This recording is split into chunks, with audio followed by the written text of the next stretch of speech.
And doctors across the nation are now reacting to the new CDC guidelines that cut the time people with COVID need to isolate in half. Some say it is just too short.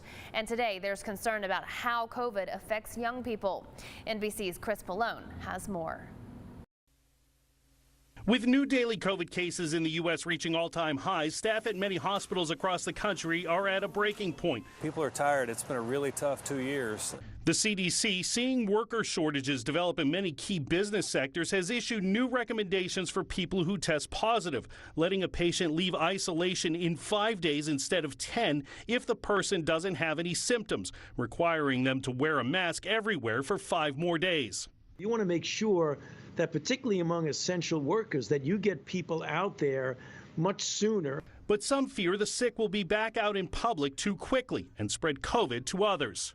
I've had patients who have had rapid antigen tests positive even beyond the 10-day period. So it begs the question, how will we know what this infectious period really is in order to be safe to return people to work? The Omicron variant surge has renewed concerns about how COVID affects young people.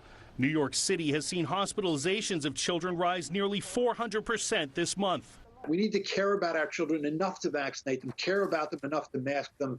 Health officials say the vast majority of people being treated in the nation's intensive care units are the unvaccinated. In Arkansas, doctors are having a hard time convincing some to get immunized because of politics.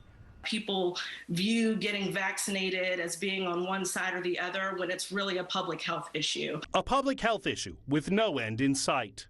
Chris Pallone, NBC News, Washington.